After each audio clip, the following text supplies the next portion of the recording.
Shalom, selamat pagi Bapak Ibu, saudara-saudari ini kasih oleh Tuhan Yesus Kristus. Saudara, pagi hari ini kita akan membaca firman Tuhan dari Mazmur 73 ayat 1-28. Namun saya akan membacakan dari Mazmur 73 ayat 25 saja. Siapa gerangan ada padaku di sorga selain engkau? Selain engkau tidak ada yang kuingini di bumi. Saudara yang dikasih oleh Tuhan Yesus Kristus, ketika kita mengalami masalah yang berat di dalam kehidupan kita, tentu masalah itu begitu banyak dan bertubi-tubi, saudara. Ada masalah keuangan, ada masalah keluarga, ada masalah dengan anak-anak kita, bahkan ada masalah dengan kesehatan kita. Pada saat ini, saudara, masalah yang sering kali kita menjadi takut dalam masalah penyakit, yaitu virus corona yang sekarang ini menghinggapi di dunia ini menjadi ketakutan di dalam kehidupan kita. Saudara, kalau kita memperhatikan peristiwa-peristiwa buruk dan goncangan yang terjadi di sekitar kita, itu seringkali bisa membuat kita menjadi lemah dan tidak bisa melihat kebaikan-kebaikan Tuhan, saudara. Karena kita berasa iri terhadap beberapa orang atau sesuatu, saudara. Ketika kita berasa iri, maka timbul rasa kebencian di dalam kehidupan kita. Kita tidak bisa lagi berpikir secara positif, tapi yang kita pikirkan adalah selalu negatif thinking terus, saudara. Saudara, Mazmur mengatakan bersyukurlah kepada Tuhan sebab Dia baik, bahwasanya untuk selama-lamanya kasih setianya. Tuhan menghendaki supaya kita senantiasa mengingat-ingat kebaikan Tuhan dan mengucap syukur dalam segala hal. Baik itu di dalam suka maupun dalam duka, saudara. Baik dalam sedih maupun di dalam gembira. Saudara, pasal 73 itu terlihat betapa pemazmur mengalami pergumulan yang sangat berat di dalam hidupnya. Pada mulanya dia merasa kecewa dan cemburu kalau dia melihat orang-orang di luar Tuhan, karena hidup mereka sepertinya selalu mujur, saudara. Mereka yang di luar Tuhan itu sepertinya selalu berbahagia, sepertinya tanpa penderitaan ataupun kesusahan.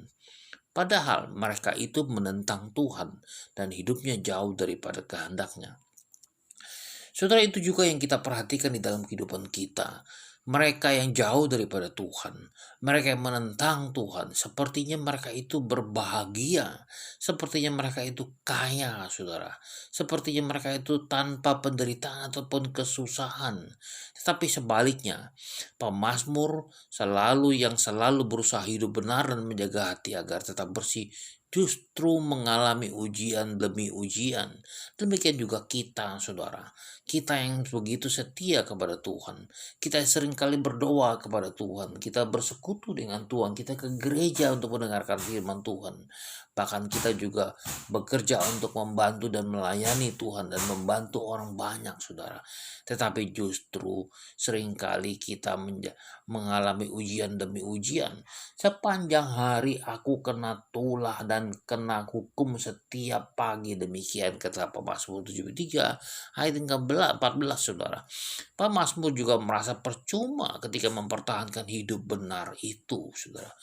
Nah, saudara, bukankah pergumulan semacam ini juga seringkali dialami oleh kita, dialami oleh banyaknya orang percaya kepada Tuhan?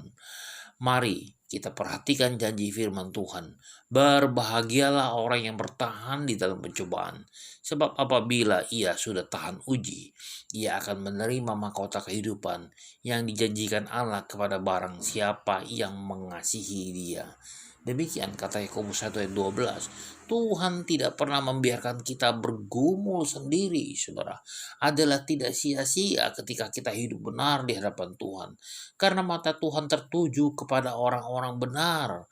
Pada saatnya orang-orang fasik akan menuai apa yang mereka perbuat. Orang-orang benar akan melihat kesudahan daripada orang-orang fasik. Ada penghukuman bagi orang-orang fasik. Saudara, ini kasih oleh Tuhan Yesus Kristus. Apapun keadaannya, apapun situasinya, biarlah kita senantiasa menjaga hubungan kita dengan Tuhan. Biarlah kita senantiasa bersekutu dengan Tuhan. Biarlah kita senantiasa melakukan segala apa yang Tuhan perintahkan kepada kita. Saat kita makin melekat kepada Tuhan, bukan berarti keadaan kita langsung berubah seketika, tetapi justru kita sendiri yang akan diubahkan oleh Tuhan. Kita akan diangkat masuk ke dalam kemuliaannya. Oleh karena itu, saudara, jangan pernah iri hati kepada keberhasilan orang-orang di luar Tuhan. Jangan pernah iri hati apapun yang mereka lakukan.